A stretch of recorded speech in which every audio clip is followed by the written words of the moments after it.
Good morning and welcome to Namaste, Lake Chapala. In fact, today, December 1st, we are celebrating our third anniversary of when we began here in Ajijic, Mexico, when our community was founded. It's been 3 years, and the growth and the vibrancy of this community has expanded so amazingly to include all of you, people all around the world who join us nearly every day to celebrate and to awaken and to be reminded of the truth that is always true. So I want to extend our gratitude to all of you and just our joy for having you on this journey. We are so grateful. And so we are going to dive right into our session today. And if you were here yesterday, you know that there's a song that we're going to be singing together all week. And I'm going to put the words up on the screen so you can actually see them. One moment. There we go. We can put this away. All right. So here we go. With holy, empty hands, I come before you, O my God, and lay before your altar. I adore you, O my God. One desire, O Lord, you alone, you alone. I dive into your fire, O Lord. I am home, I am home, I am home. So, let's sing this together.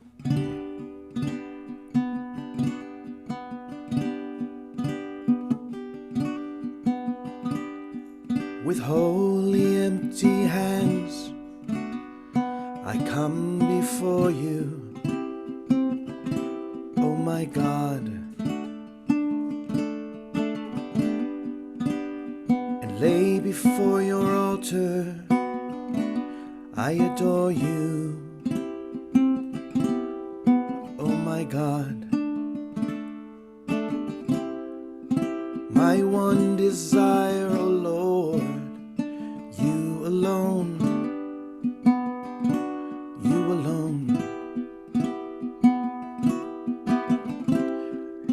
Dive into your fire, oh Lord. I am home, I am home, I am home.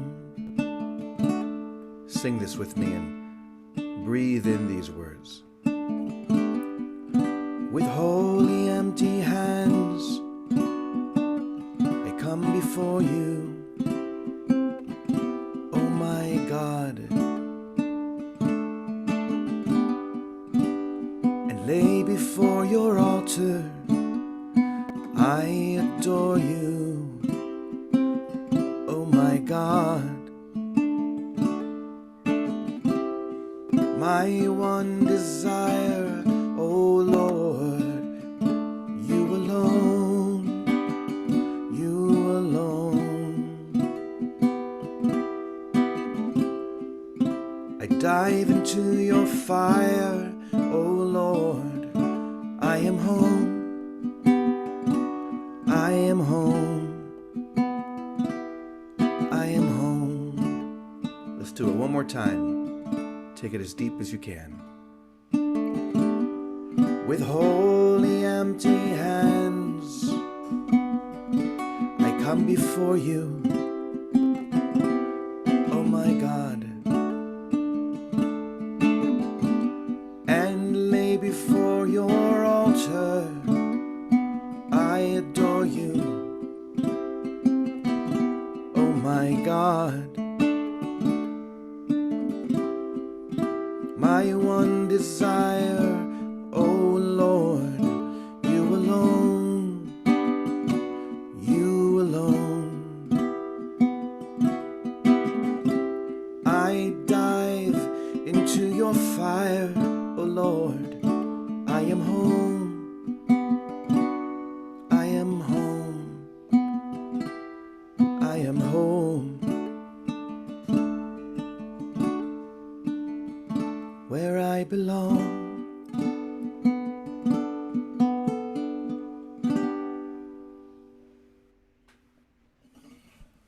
I dive into the fire. That's what we are doing here. That's the only thing we could possibly do here, really. It's the only reason for us to really join together is to dive into that experience of oneness, which we call the fire. You can call it whatever you want, but it's diving into that infinite ocean of grace that we have held back from. Anything but that is basically what we have said within that split consciousness. Anything but that. But now there's nothing left but that. And so we dive straight into that fire. And we've been talking today all about,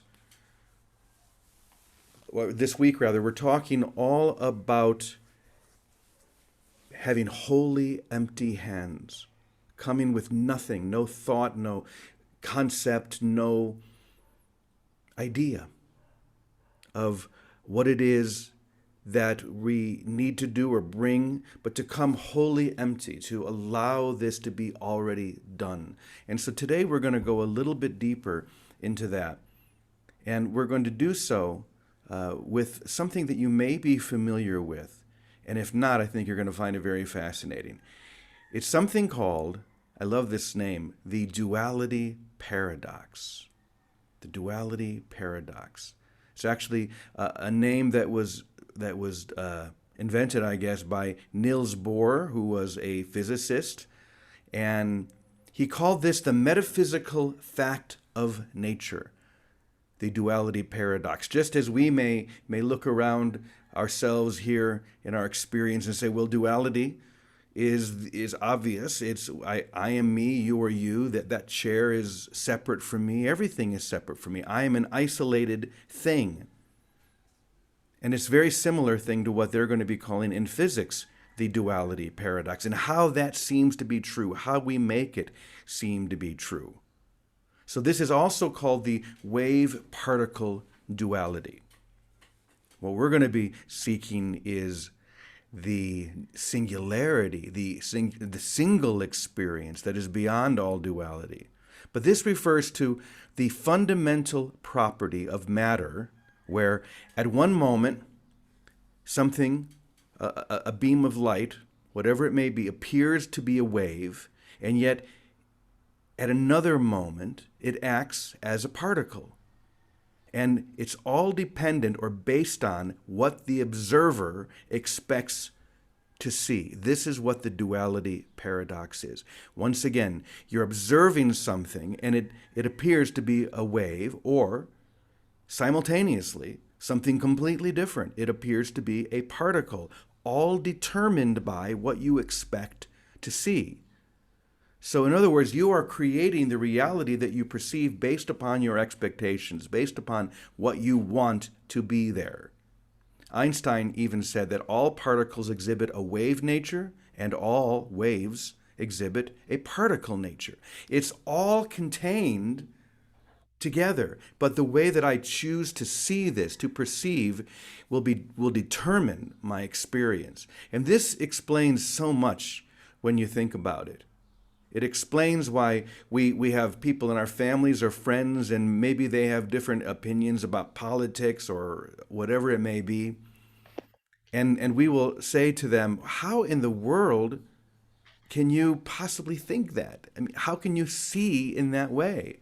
It just seems like completely like you're seeing something that is not there from my perspective, because I'm seeing what I believe to be there. Hold on, someone's getting themselves unmuted, so let me just mute everybody. There we go. It's a very amazing way to look at the metaphysical experience that each one of us is engaged in right now. We see what we expect to see, but there is an answer.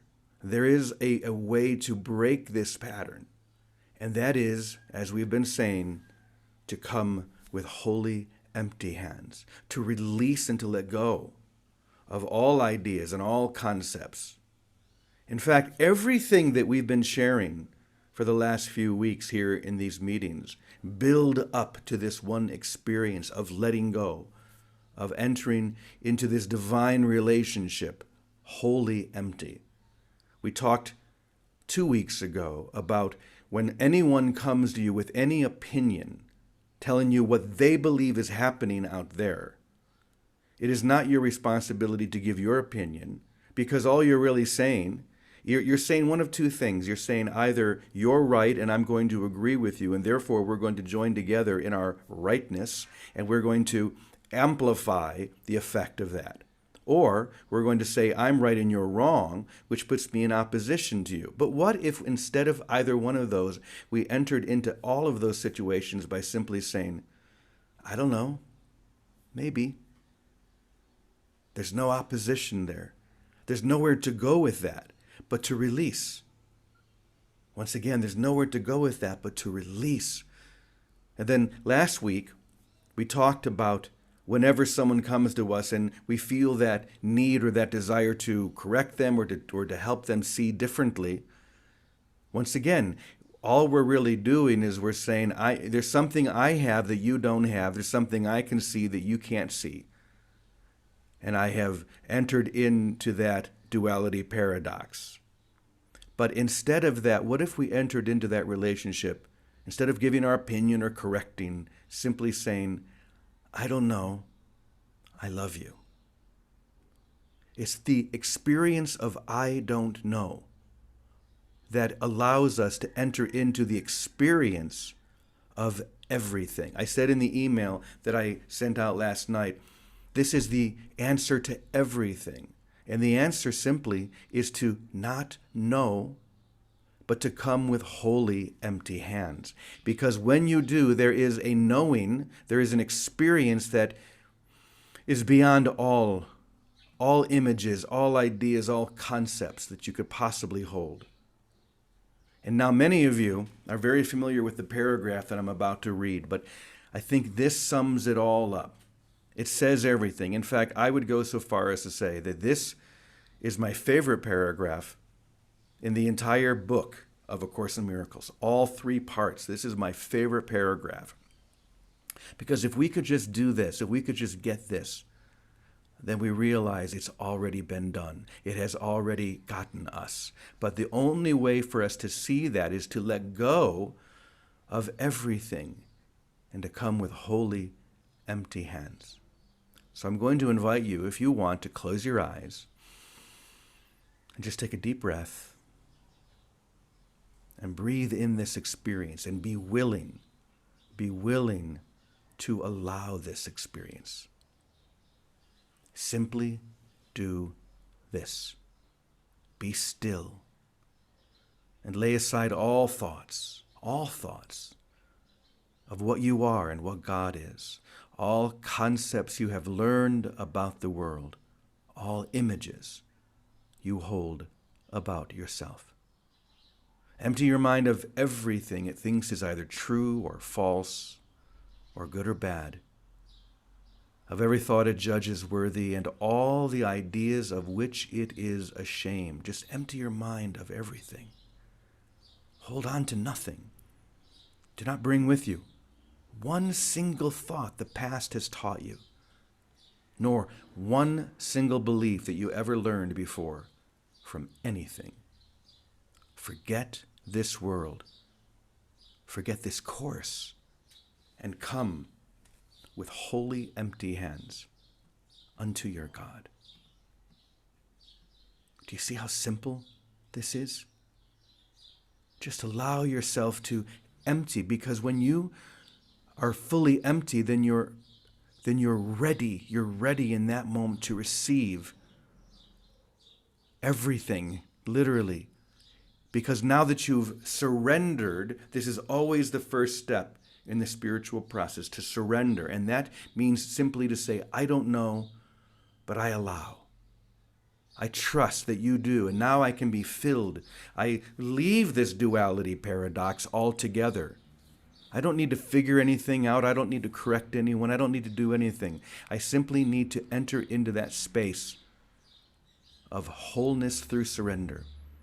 And now I enter into the singularity, the experience. We say over and over, this is not about understanding any of this intellectually, because you can't. You won't ever. But you can experience this by letting go, by just allowing. And we do that by coming with wholly empty hands. Forget this world, forget everything I'm saying to you right now, and come with wholly empty hands unto your God. And with that, I'm going to turn it over to our dear sister Vicky and see what she would like to add to that. Good morning, Vicky. Good morning, Jimmy. Good morning, everyone. Well, I'm so glad the answer to everything is so simple. That that makes it so that we can do this. We don't need to know anything. But in this little meditation you did, what I found myself was in greater present awareness, back to that present moment, that expanded present awareness that receives everything, sound, feelings, wind, light. It's a welcoming receptivity and of greater present awareness. That's where you left me. That's where I am. Greater awareness. And the only thing I would add is that we can trust this. We can trust it and welcome it. There's no need for any defense to welcome everything like a child. Just a child, like every day is a child in Disneyland. Every day is, and that you're describing what Jesus tries so many times to describe as Christ's vision, the Savior's vision, that we welcome what we are. And as we welcome it, it's inevitable that we see it and that we join with it and that we find the love that is our own essence in everything all around us. It's a welcoming and a giving of love. That's that's it. And not needing to know anything. Yeah, a welcoming and a giving of love. That's all. That's the only thing we need to know is to do that. And then we leave this duality paradox altogether. And wouldn't that be lovely? To enter into the peace that surpasses all understanding. What other reason could we be here? Anything else you want to add, Vicky? No, Jimmy, just that we are set up to live in this now, not some far distant time, not after years of meditating. That, like you were saying, and Teddy said yesterday, it's that simple choice. When we make that choice to be all in, to jump in the fire, that's what's instantaneous. That's where the shift happens. And when we make that choice, this is our given as our way of life now if we want it. And one by one we're stepping in and saying, I want only this. I don't want anything else. And Right. there's no fighting anything else. There's just not engaging it because I don't know what it is. I'll just be and welcome the light and the love. It's that simple. Thank you, Jimmy. Yeah, it's like the words of that song we sang this morning. My one desire, you alone, you alone. I dive into your fire. I am home. I am home. That says it all. It needs to be a singular desire for us to break free from that duality paradox. And in fact, the most I wrote this down as you were talking, Vicky, because it's so simple, but it's so difficult. In fact, it's probably the most difficult thing for us to believe or to experience within the duality paradox. And that is that you are never wrong. You are always right. You are always right, no matter what. It doesn't matter what you believe. And now, that is really hard to get, isn't it? Because I hear what people think or say, and you're telling me that that person is always right? And the simplest way to understand this is that the person who sees the particle is going to look at the person who sees the wave and say, you're wrong. It's not a wave. But the person who sees the wave looks at the person who sees the particle and says the exact same thing. You're wrong. I'm right. Now I'm stuck. Now I'm stuck in this duality paradox. But it's like Einstein said, all particles exhibit a wave nature, and all waves exhibit a particle nature. In other words, it's all of it.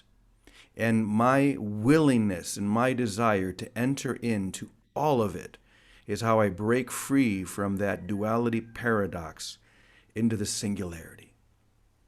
You're always right. That's my only responsibility, really, is to look at you and say, you are always right. no matter what. There's something else you wanted to add, Vicki? Jimmy, there's a wonderful one phrase summary that Jesus uses. And he says, you see the spirit or you see the flesh. That's it. That's where the choice is. That's where the shift is. And do you see the particle or do you see the wave? Do you see the spirit or do you see the flesh? The spirit, there's no right or wrong. It's all encompassing, and it's what love is. The flesh has everything of duality in it. It's that simple. Thank you. Exactly. So just live within the I don't know, I love you. Let it be that simple.